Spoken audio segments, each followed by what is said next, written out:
Hi guys, my name is Bobby. Welcome back to my channel, and today I'm bringing you my March wrap-up. So today's April 1st. This is not an April Fool's joke. I hate April Fool's Day. But yeah, I read 10 books in the month of March, and I'm not going to have that much to talk about because 3 of these books were rereads, and I'm not going to really get into them.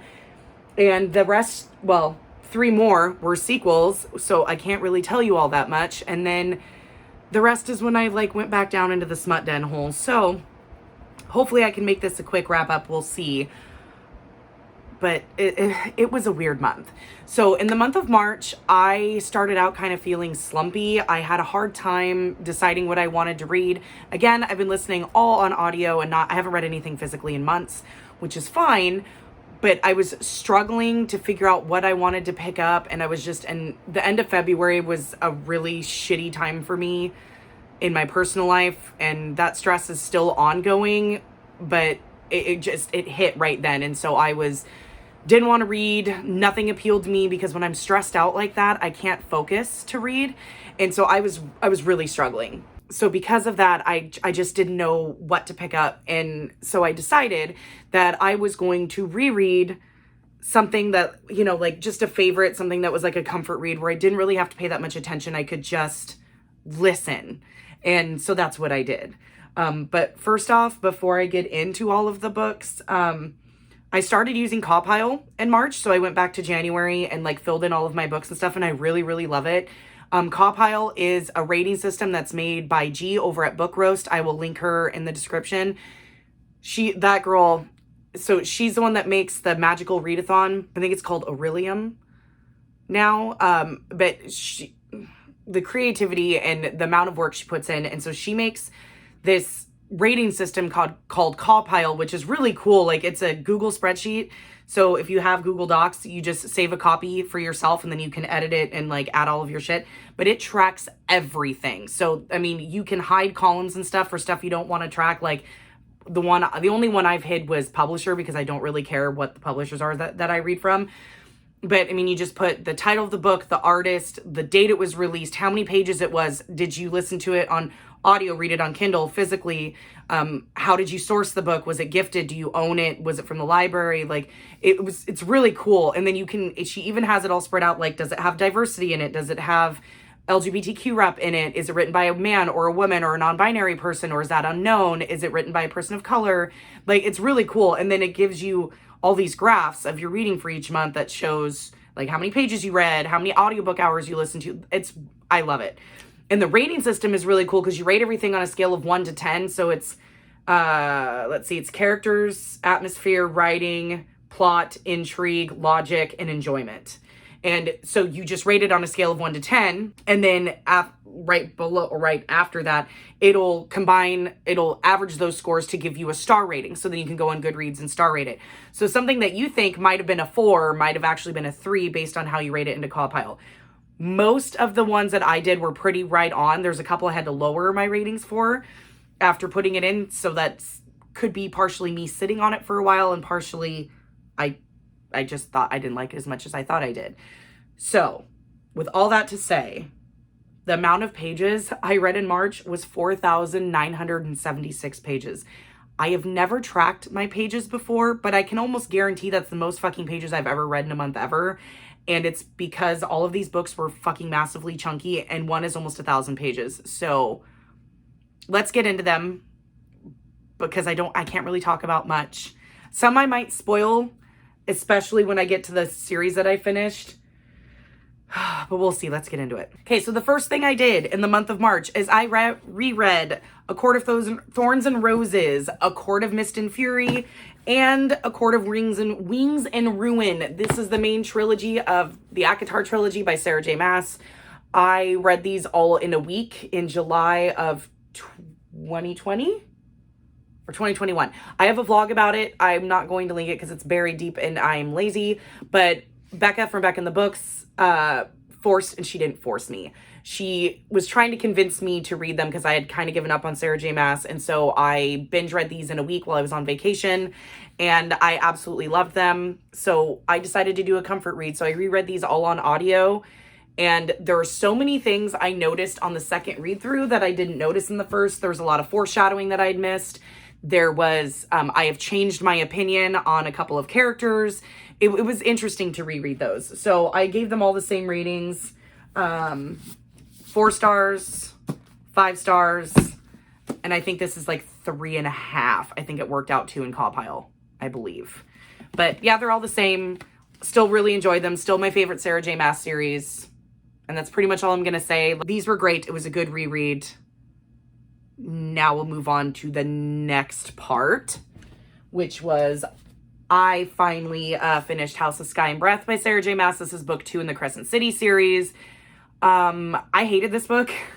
I gave this book 3 stars. Sometimes I think it's a 2. This suffered just like House of Earth and Blood did, where the whole middle part did not need to happen. The whole middle of this book was just absolute trash garbage. It was just like boring, didn't do anything. Jashana is another booktuber who I like, and she did a 1 hour long rant about this book, and everything she said, I agree with. She only rated this 1 star. I wasn't that harsh, but everything she said, I agree with. My main struggle with this book to start was the main characters, Hunt and Bryce. Like in the first book, they obviously get together. They don't like fully go all the way, but they're obviously a couple. They save each other's lives. It's like they're obviously together. They're obviously dating. And they don't even have sex in this book until 400 and something pages in, or is it further than that? I can't remember. It's some ridiculous amount of time in. Well, like I've said, I don't need smut in my books. What pissed me off is this is an established couple. This is an adult book. Why are we waiting 500 pages for you guys to actually have sex? Everybody knows you guys are dating. Everybody knows you guys are together. Yet they made this arbitrary date in the future for when they were actually going to have sex. They're going to slow down and get to know each other. You guys know each other. You've been living together for a year now?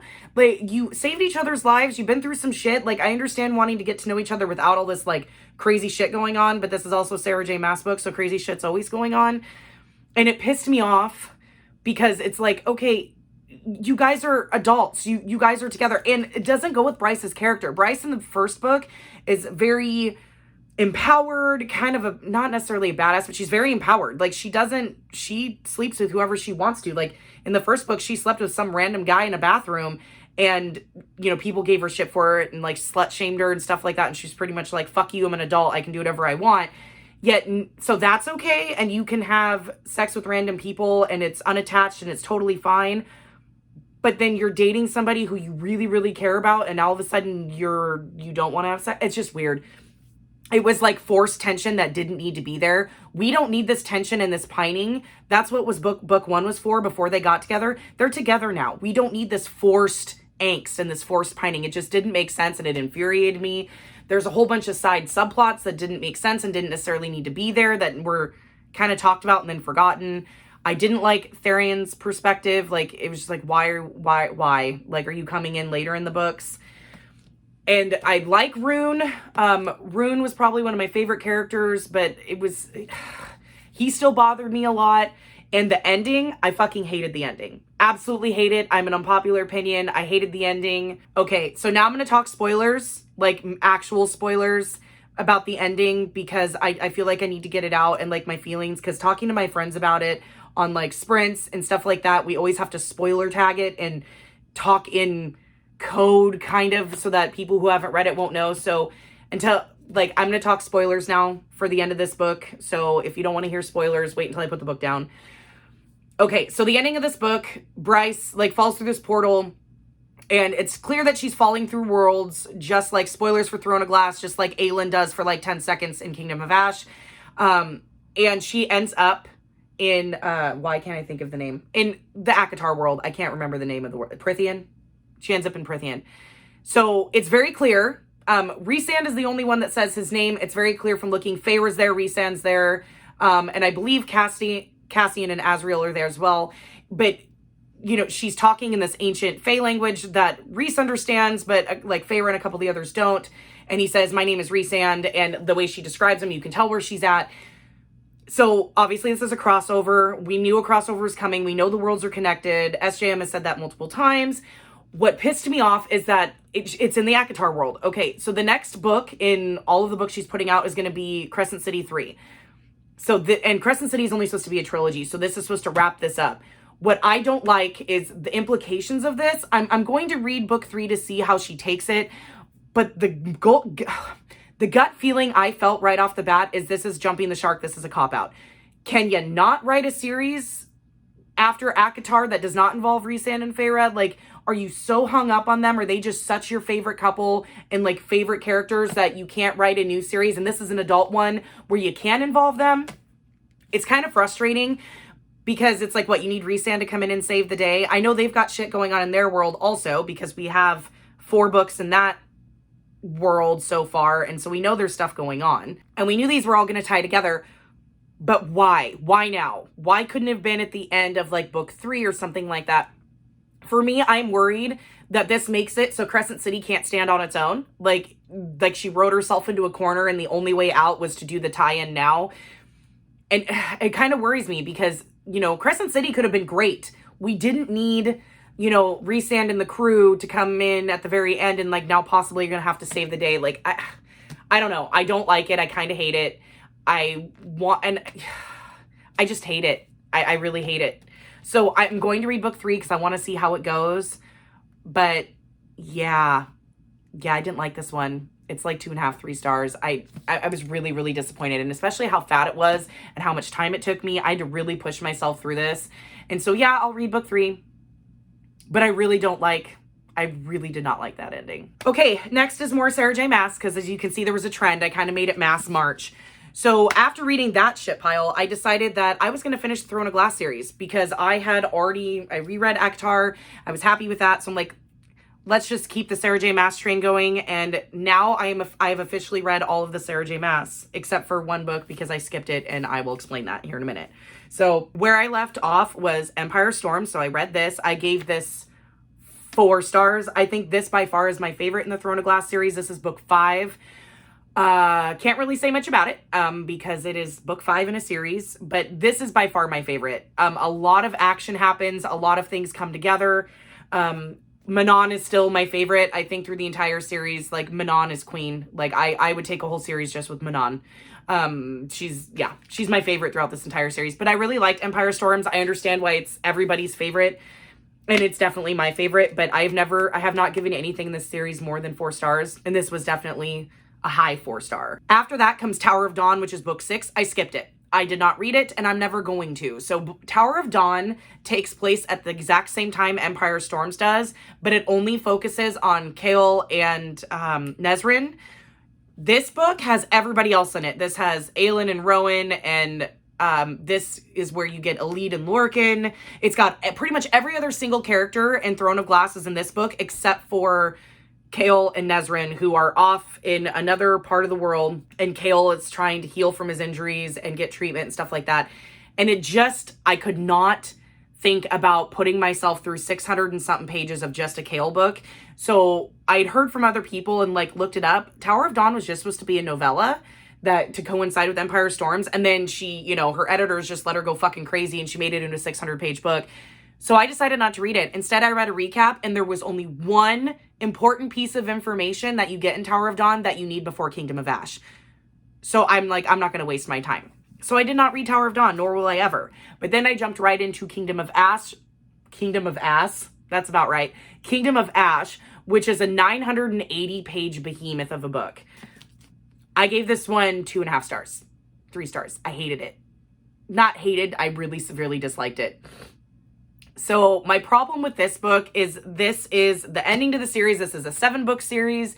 I expected it to be epic, and it was kind of wah-wah. Like, it flopped. So for this series, like, it was started out kind of slow, rough, basic bitch YA. And then by the time Heir of Fire, it catches its stride, and Heir of Fire, Queen of Shadows, and Empire Storms are amazing. Tower of Dawn should have never existed. And then we get to here, and it's just... So, like, Aelin is, like, in a different part of the world. I'm gonna see if I can explain this without spoiling it. Everybody's kind of split up. So, you've got people over here. Like, everybody's kind of split up. So, you have, like, Dorian and Manon together over here. You have Chaol and Nesryn over here. You have Aelin over here by herself because something has happened to her. And then you've got Rowan and Elide and Lorcan and like the Fae like going after to where Aelin is. And then you have Lysandra and Adian and all of them up here. And so everybody's separate. And so the whole goal is that they're being attacked by Morath, which is like where the big bad guys are. So that is the big thing. They're going to be attacked. And so everybody has to come together up to Terrasin. And so they're all going to fight. Or is it? No, it's Terrasin. I always pronounce it Terrasin in my head, but it's Terrasin in the audio. But they're all trying to get there for the big, huge, epic end battle, right?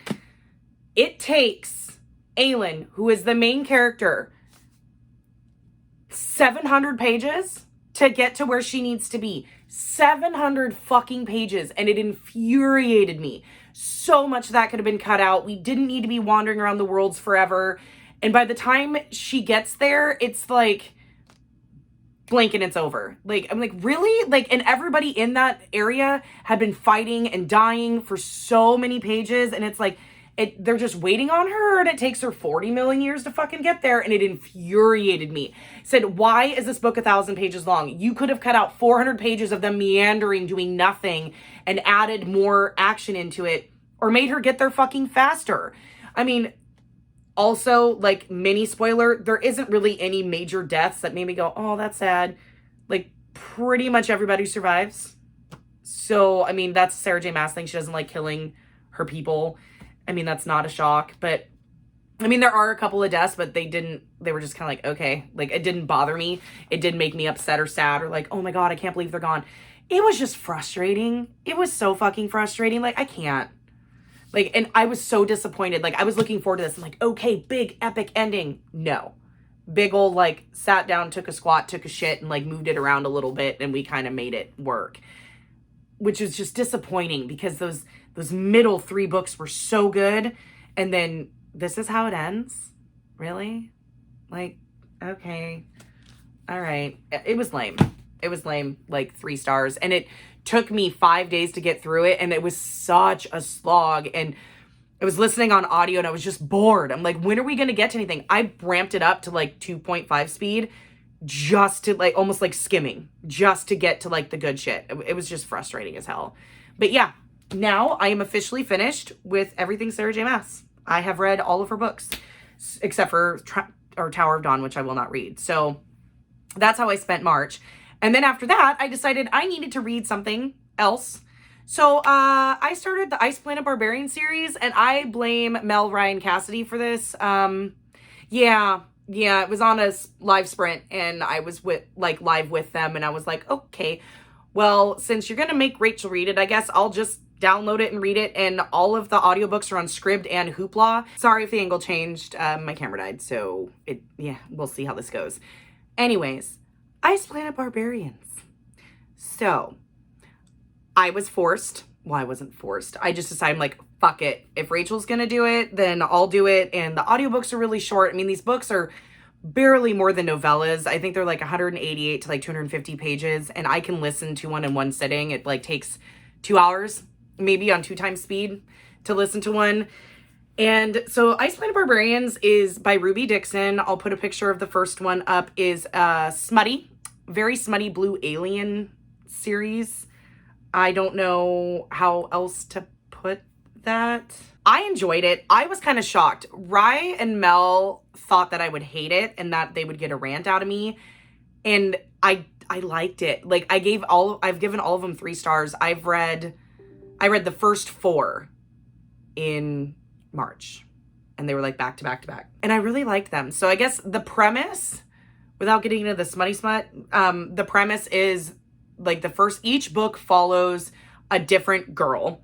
So the first book is Georgie, and she's abducted by aliens, and the way they're described is like little green men and like these big ones with like these big basketball heads, and they're like thrown on the ship almost like in a cargo hold, and their cargo to go somewhere else. They don't know what's going to happen to them.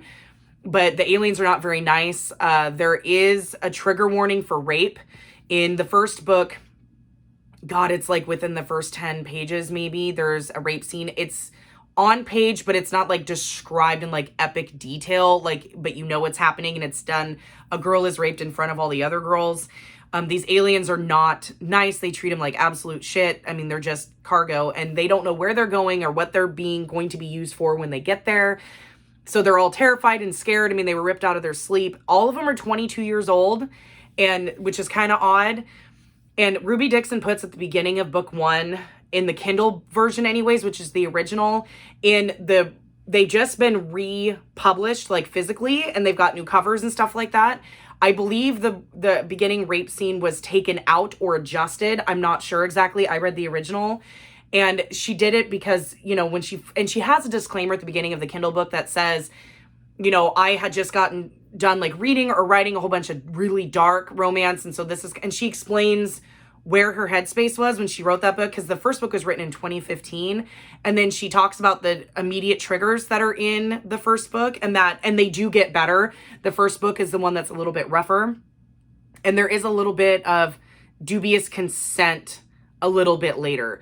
So anyways, this spaceship with all of these women on it crash lands on this ice planet. They call it not Hoth because it is a lot like Hoth from Star Wars, and everybody on board. No, I don't know if all the aliens die. No, it was just one alien that they managed to kill, one of the bad ones. But the other ones, I think, had escaped when they crash landed, and they were going to come back for them later. So they're trapped, they're cold, they're wet, they're hungry. I mean, it is freezing outside. I mean, it's like it's an ice planet. And one of the girls decides to go out to see if she can find shelter or some other living entity, whatever. And she stumbles upon this blue alien. Yeah, this blue alien who looks semi-human-like. I mean, they have big horns, almost like ram horns. They have like ridges on their chests and stuff like that. But they walk on 2 legs. Their face is very human-like. They only have 4 fingers and I think, is it 3 toes on their feet, something like that. So I mean, they're not completely human looking, but they're all blue. They have tails. Yeah, and then like sex happens, but it's organic. Like, it's hard to describe these books. So like there's these, I actually see, this is hard. Like, I don't even know how to talk about these. I like the sci-fi element of these books. Like, the sci-fi world is really cool in the elements that she's created. Like, the blue aliens aren't native to this world. Their spaceship crash landed on that world like 200 years ago. And the ones that were there in the ship that didn't die survived and like mated and kept their species going for 200 years. The issue is that there's only 3 females in their group. The rest are all males, and there's only like 30 of them, I think, or 20 or something like that. And so they're worried about their population dying out, because that's all they have. And of course, women are the only ones that can have babies. So with these human women crash landing and they're rescued, the baby making trope comes in. Like, they want them to help repopulate their people. But it's done with lots of consent and communication. So it's not like ooh, man, caveman hit woman over the head and, you know, just fuck her until it has all my babies. Like, it's not like that. It's very, I don't know. So a lot of people don't like it because of the baby making trope. It doesn't bother me. I mean, it's a part of having sex. If you're having unprotected sex, there's a chance you're going to get pregnant. I mean, that's just life in general. So it doesn't bother me. I like the sci-fi elements, and I like the relationships between each alien and its female. I mean, there are good things about the books besides just the smut. And honestly, the smut is top tier. Like, first of all, Ruby Dixon uses actual anatomical names. Not like clinical, but like, she doesn't use those words that you hear all the time, like her sex or his silk covered steel and like shit like that, where just say penis, just say dick, you know, say something like that. Like, you don't need to say, you know, I understand we are in a sex scene. This is what's happening. You can say cock, you can say penis. Like, I'm going to understand what you're talking about. You don't need to sugarcoat it to make it seem more romantic. If you're putting a sexy smut scene in your book, it depends on what your audience is. If you're writing for an adult audience, we know what's happening. You don't need to gloss it over for us. We get it. So I think that's what bothered me with like other books. Sarah J. Maas does that a lot. Velvet covered steel. JLA Jennifer L. Armentrout does silk covered steel. And JLA writes new adult. She writes fantasy romance where usually there's smutty smut in there. And I mean, she does write decent smut, but this smut is, Ruby Dixon smut is like top notch. The way she describes it, and like, it feels very real. It feels very normal. Like, it doesn't seem like silly. Like, you're not laughing at it like when you read sex in some books where you're just like, oh my God, this sounds ridiculous. Where it's just the cheese. This is very like normal smut. And I'm enjoying them. Like, they're really just a cheesy, you know, fluff read, and they're quick. Like, I can read them in one sitting. Like, I read 4 of those books in like 2 days because it was just super easy, quick, like on sprints, just to blaze through them. And so I'm going to continue. I'm going to use them as palate cleansers throughout the month. Like, I started my first read and I was just kind of like, man, yesterday wasn't feeling it. So I read one of the smutty books and it works. And then today I think I have to pick up an audio loan that came in from my library. But again, if I get like bogged down or whatever, I'll just read the smutty smut. And you know, I don't even know who I am anymore. I like fantasy romance where it's very much plot and a little smut thrown in here and there. This isn't full-fledged erotica. It's considered a sci-fi fantasy romance. And it is. There is plot in each book, like where stuff is happening.